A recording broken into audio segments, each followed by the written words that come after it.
Pues hermanos, queridos amigos, que Dios les bendiga.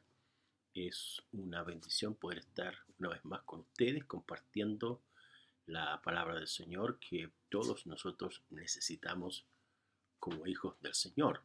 Hoy vamos a ir a la epístola del apóstol Pedro, en Primera de Pedro,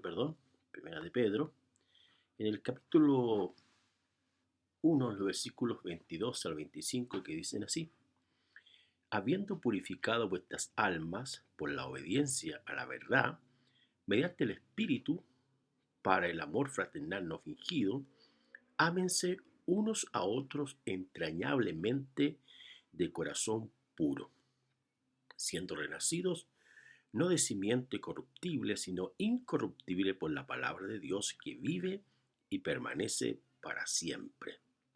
Porque toda carne es como hierba, y toda la gloria del hombre como flor de hierba. La hierba se seca y la flor se cae, mas la palabra del Señor permanece para siempre. Y esta es la palabra que por el Evangelio les hemos o que ha sido anunciada. El tema que vamos a compartir en el día de hoy es la limpieza del alma o la limpieza de nuestro interior. La palabra del Señor, haciendo un estudio respecto de los vocablos alma y espíritu, la palabra alma en el hebreo es nefesh y en el griego es anemos.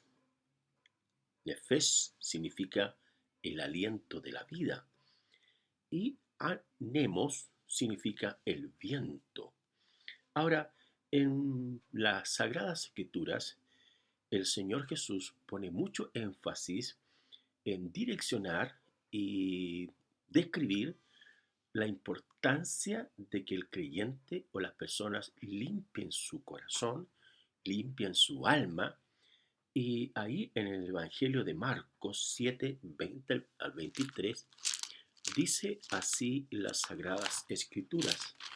Marcos 7, 20 al 23 dice: y decía que lo que del hombre sale, eso es lo que contamina al hombre, porque del hombre, o desde el interior del hombre, del corazón los hombres, salen los malos pensamientos, los adulterios, las fornicaciones, los homicidios, los hurtos, las avaricias, las maldades, el engaño, la lascivia, la envidia, la maledicencia, la soberbia, la insensatez. Todas estas cosas o todas estas maldades de dentro salen y contaminan al hombre. No hay duda que el Señor Jesús, como maestro, como la sabiduría que él tenía y tiene, sabe identificar dónde salen aquellas cosas dañinas que contaminan la vida de las personas.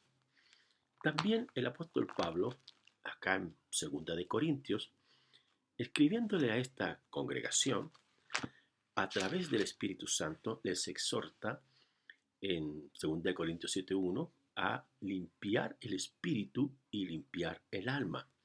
Dice así: así que, amados, puesto que tenemos tales promesas, limpiémonos de toda contaminación de carne y de espíritu, perfeccionando la santidad en el temor de Dios. Cuando hablamos de la contaminación, nos referimos a la limpieza del alma, la limpieza del espíritu. Y acá el Espíritu Santo, hablando a través de Pablo, coloca dos elementos que son necesarios limpiarse cada día. El primero, de carne. Cuando hablamos de carne en el contexto de 1 Corintios, históricamente en esa región de Corinto existía un lugar de la diosa Afrodita del amor sexual erótico. Eran mujeres que se dedicaban a la prostitución porque esa ciudad estaba en una ubicación portuaria y lugar a duda que la gente, los hombres, cuando llegaban de su pesca, del trabajo marítimo, normalmente ellos se iban a estos lugares de dudosa reputación moral y ética. Cuando se refiere a la contaminación de espíritu, el problema que en ese contexto existía, tanto en las ciudades griegas como también romanas, posteriormente era la idolatría. Y la idolatría era un factor muy predominante porque las Sagradas Escrituras enseñan que Dios es espíritu. Y el Señor, cuando le habló al pueblo de Israel y también a todas las comunidades cristianas y en todas las Sagradas Escrituras, se prohíbe la idolatría, porque detrás de los ídolos están los demonios. Entonces, el creyente hoy día tiene que limpiarse, observar, cuidar y ver de qué forma, qué elementos hoy día pueden contaminar su mente, su alma y su espíritu.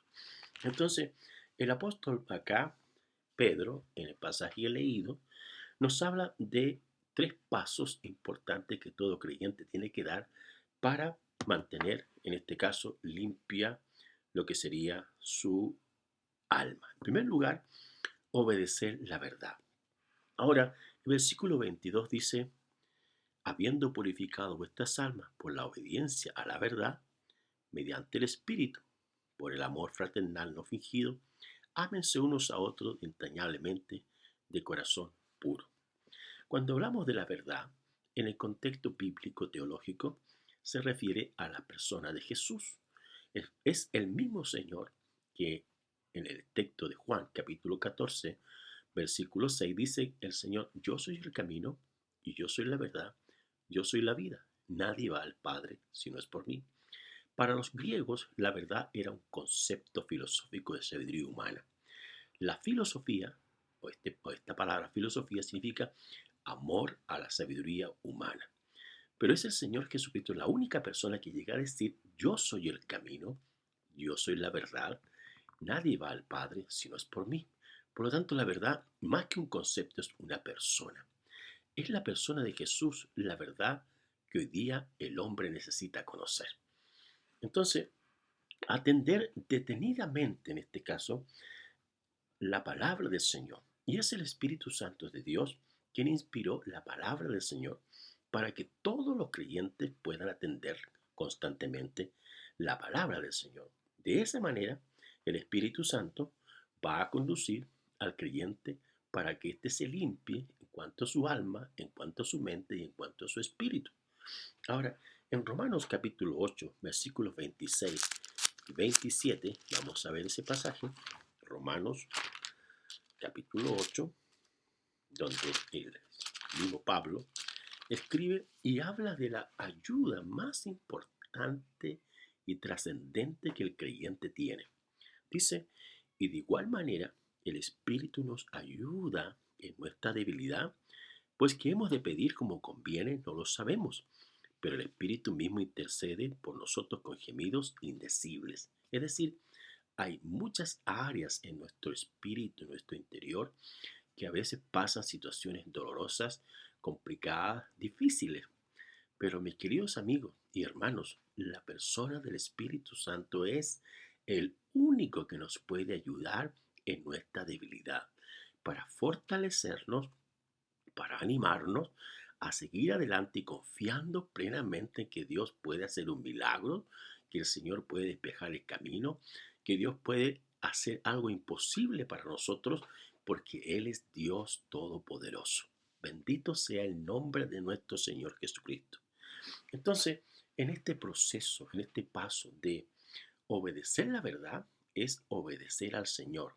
Ahora, el verbo obedecer en las Sagradas Escrituras tiene que ver con escuchar atentamente la voz divina, escuchar atentamente la voz del Señor para de esta forma ponerla en práctica. En segundo lugar, el cómo limpiamos también nuestra alma es amar a Dios y a las personas.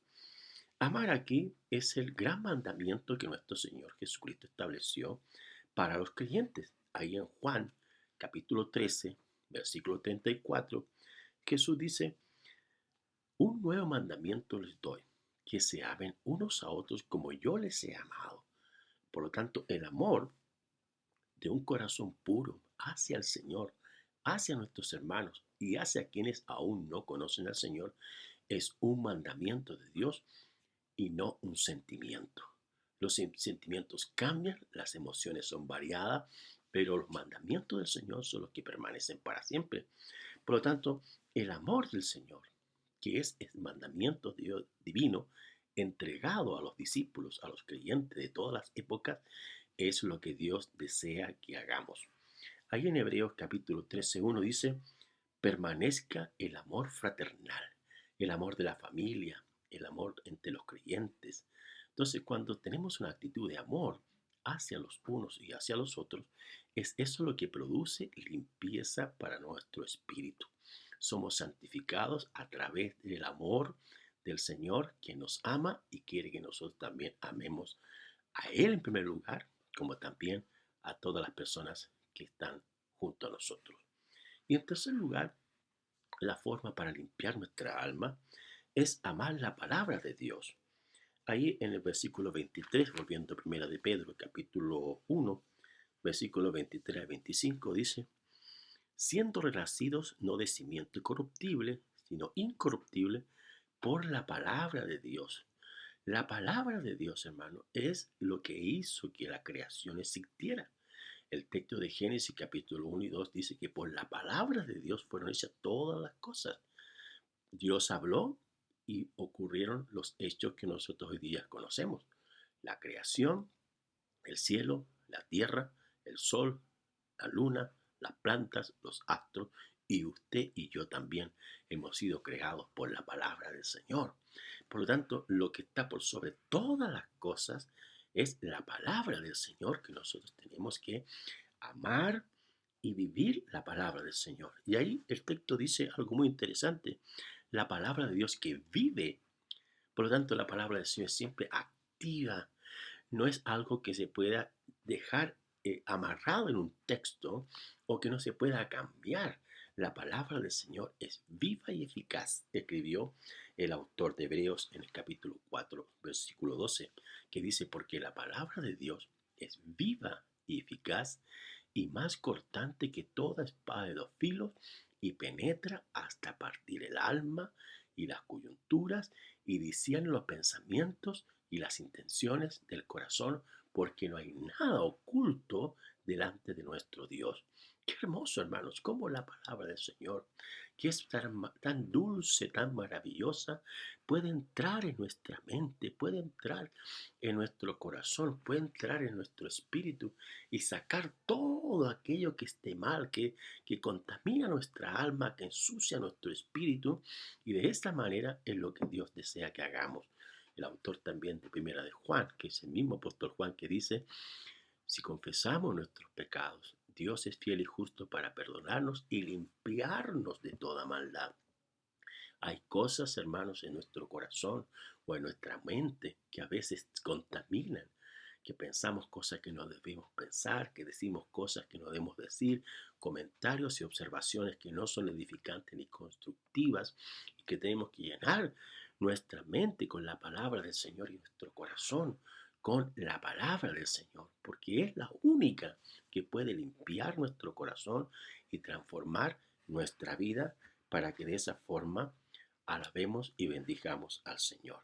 Y aquí en el Salmo 19, vamos a ver el Salmo 19, donde hay una alusión a lo que es las virtudes que tiene la palabra del Señor.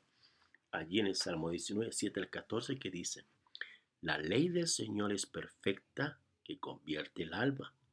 El testimonio del Señor es fiel, que hace sabio al sencillo. Los mandamientos del Señor son rectos, que alegran el corazón.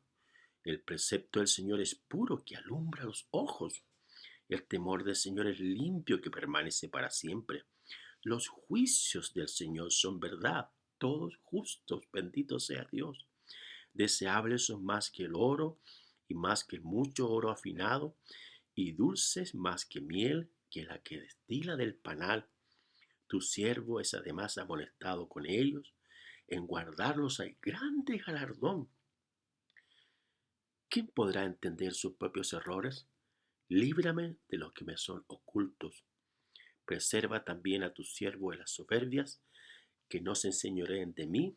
Entonces seré íntegro y estaré limpio de gran rebelión. Sean gratos los dichos de mi boca y la meditación de mi corazón delante de ti, oh Señor, roca mía y redentor mío. Este salmo es un salmo que habla de las virtudes, las características, las acciones hermosas que tiene la palabra del Señor. Y también tenemos el Salmo 119, no lo vamos a leer ahora porque es muy extenso, pero ahí se le atribuye este texto al gran sacerdote Esdras, quien describe toda la magnificencia, la hermosura, la virtud de cómo la palabra del Señor es dulce, es limpia, transforma, bendice, hermanos amados. Y estamos hoy día, gracias al Señor, teniendo la palabra del Señor, en la cual podemos leerla, estudiarla y así hacer la buena voluntad del Señor. Los principios, los consejos de la palabra del Señor son los únicos que pueden transformar nuestra mente, nuestro corazón y así poder conocer a nuestro Dios, Dios, el único Padre bondadoso, amoroso, que te ama y que vino Jesucristo nuestro Señor a morir en la cruz del Calvario para salvarnos. Dios Todopoderoso te bendiga, te ayude y te fortalezca. Oremos. Padre bendito, te damos gracias por este tema maravilloso de tu palabra, que es viva y eficaz y que ella es la única que nos puede limpiar a través de tu Espíritu. Bendice a nuestros hermanos y amigos que escuchan este mensaje. Abrázalos con tu amor, rodéalos con tu Espíritu y graba, Señor, esta palabra en su mente, corazón y espíritu. Para la gloria de tu nombre. Amén.